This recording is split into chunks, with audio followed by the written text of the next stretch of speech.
기분이 좋아지고, 기분이 좋아지면 어떻게 해요? 더 잘하죠.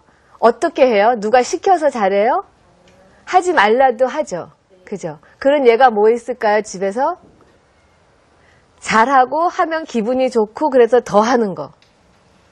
한번 생각해 보세요. 그게 꼭 공부가 아니더라도 돼요. 그죠? 게임을 잘하고 하면 기분이 좋고 누가 시키지 않아도 굉장히 열심히 하죠. 그죠? 여러분, 요즘 아이들이 얼마나 그런 것들을 잘해요. 그죠? 인터넷에 들어가서 저희 아이들도요, 저보다 훨씬 더 잘해요. 검색도 잘하고, 뭐든지 컴퓨터로 하는 거는 훨씬 더 우리보다 잘하고 있어요. 그건 누가 시켜서 한 거 아니죠. 그죠? 그 안에 있는 뭔가 잠재된 능력이 컴퓨터라는 것으로, 인터넷이라는 것으로 자극을 받아서 그게 발휘가 되는 거예요. 하면 할수록 이해가 가고 그 기분이 좋고 그리고 아이들이랑 가서 친구들이랑 막 의사소통할 때 뭔가 나도 소속감을 느끼고 그러다 보니까 다시 돌아서 또 하고 관심이 더 가고 이게 계속 사이클로 돌아요. 그게 장점 극대화예요. 근데 우리는 안타깝게도 우리가 본의 아니게죠. 그죠? 본의 아니게 그런 어떤 시스템 안에서 살다 보니까 우리 학습자들, 우리 아이들을 단점 최소화 교육으로 많이 밀어붙이고 있어요. 영어 말하기를 잘한다. 근데 글쓰기를 잘 못한다. 그러면 여러분은 어떤 학원을 보내시겠어요? 말하기는 잘하고 글쓰기는 잘 못한다. 그럼 어디로 보내시겠어요? 말하기 학원을 보내시겠어요? 글쓰기 학원을 보내시겠어요? 글쓰기 학원을 보내죠. 당연히. 거기 왜 보내요? 글쓰기를 잘하게끔 하기 위해서. 그럼 말하기는 뭐 하세요? 내버려둬요. 그죠? 근데 그 학습자의 장점이 뭐예요, 지금? 말하기죠. 그러면 장점을 극대화시켜 주려면 무슨 학원을 더 보내야 되겠어요? 말하기죠. 말하기로 칭찬받고, 말하기로 성취, 말하기로 높은 점수 받고, 말하기로 박수 받고. 그러면 그 학습자가 어떻게 되겠어요? 자신감이 어떻게 돼요? 오르죠. 그죠? 자신감이 오르면 더 하고 싶죠. 그래서 더 도전을 하죠. 그러다 보면 어느 날 글쓰기도 도전을 해요. 글쓰기에 도전해서 열심히 글을 써서 냈어. 근데 점수가 너무 안 좋았어. 그래도 그 학습자는 어때요? 그래도 난 말하길 잘하니까 하고 다시 도전을 할 수 있는 힘이 생겨요. 그게 장점 극대화예요. 근데 우리는 말하기 잘하니까 그건 하지 말고 못하는 글쓰기를 엄청나게 많이 시키는 거예요. 그럼 반대로 여러분 하기 싫은 거 누가 억지로 시켜서 해본 적 있으세요? 최근에 억지로 한 게 뭐가 있으세요? 뭐 있으세요? 아, 그런 게 있죠. 어디에 가는 거. 친정이 아닌 어디? 이런 데 가는 거? 그죠? 근데 내가 하기 싫은 거를 억지로 시켰을 때 할 수는 있어요. 그죠? 할 수는 있는데 기분이 어때요? 안 좋죠. 근데 그걸 또 시켜요. 그럼 기분이 어때요? 싫죠. 그리고 나의 집중력은 어떻게 돼요?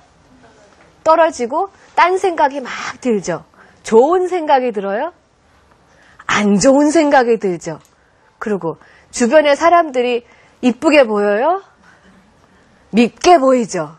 그럼 마음 안에 뭐가 끓을 것 같아요? 화와 신경질과 짜증과 분노와 이런 것들. 그럼 그런 것들이 어떻게 발산이 될 것 같아요? 어디로 발산이 될 것 같아요? 네?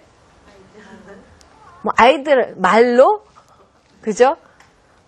손으로는 하면 안 되죠. 말로도 하면 안 되고.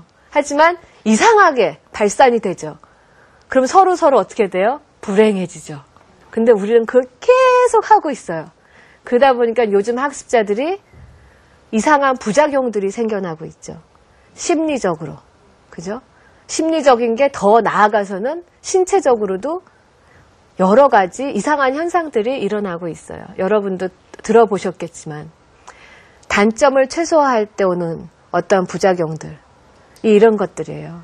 그래서 에듀케이션은 항상 잊으면 안 되시는 게 장점을 극대화하는 행위가 되어야 하고 단점을 최소화하는 데다가 절대로 집중을 하시면 안 돼요. 우리 다 알죠. 우리는 그렇게 남이 우리한테 하는 거 싫어하는데 왜 우리는 자꾸 학습자들한테 그렇게 할까? 핑계는 너무 많아요. 근데 가만히 생각해 보면 학습자들, 우리 자녀들, 아이들 하고 그 핑계를 놓고 이렇게 봤을 때, 그 핑계가 아니죠.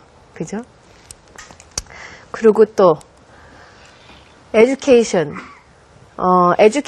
장점을 극대화하는 행위고, 또 에듀케이션을 하는 방법 중에 또 하나는, 본인의 경험과 지식 위주로, 타인의 경험과 지식 위주로는 아니죠. 그게 무슨 뜻이냐면, 교육적인 용어로는요, 학습자 위주로 교육을 해야 되죠. 여러분 그 학습자 위주라는 거 들어보셨어요? 네? 학부모 위주 말고 학습자 위주. 학습자 위주 교육이 어떤 교육이죠? 물론 장점을 극대화하는 교육인데 학습자 위주는 자녀 위주 이렇게도 말할 수 있어요. 그렇죠? 그럼 학습자 위주로 교육을 시키려면 어떻게 교육을 시키는 게 학습자 위주로 교육을 시키는 거죠? 네? 자발적으로 할 수 있게끔. 어떻게 그렇게 하죠? 좋아하는 거를 하게끔 해주면 그거를 항상 좋아하는 것만 할 수 있게끔. 또 학습자 위주로 하는 게 어떤 거죠?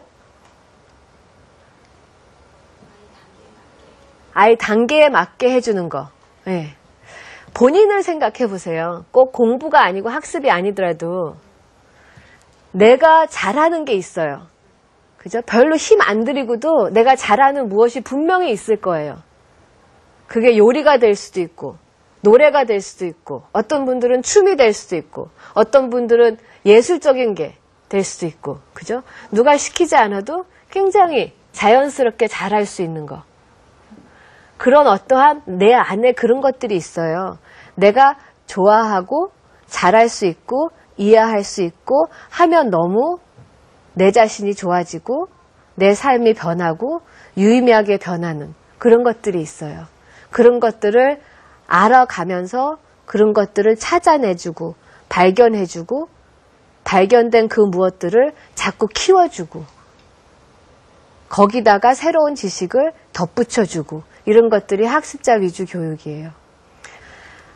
마지막으로 이 How Educate의 마지막 요 페이지는 자신감과 두려움과 불안에 대한 얘기인데요. 자신감, 여러분은 영어 하면 자신감이 좀 있으세요? 아직 없으세요? 언젠간 생길 거라고 믿으세요? 아니에요? 그럼 여러분의 자녀들은 이렇게 다 자신감이 있어요? 언젠간 생길 거라고 믿어요? 예? 여러분은 안 생길 건데 아이들은 생길 거예요? 그죠? 자신감이 있고 또 여러분 두려움과 불안이 있어요? 영어 하면? 있어요? 그게 어디서부터 오는 두려움과 불안이에요? 잘 모르겠어요? 그러면 학습자들은 있을 것 같아요? 없을 것 같아요? 두려움과 불안. 누가 더 많을 것 같아요? 누가 더 많을 것 같아요? 학습자가 더 많을 것 같아요? 네. 아까 장점 극대화, 단점 최소화 그랬죠? 그리고 학습자 위주가 아닌 교육. 자신감과 두려움과 불안.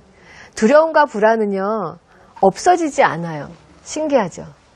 사람들은 내 단점이 없어질 수 있다고 생각을 해요.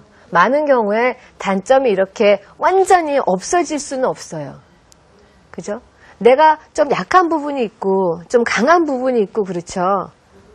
강한 부분을 자꾸 키우다 보면 상대적으로 어떻게 돼요? 나의 어떠한 약한 부분이 어떻게 돼요?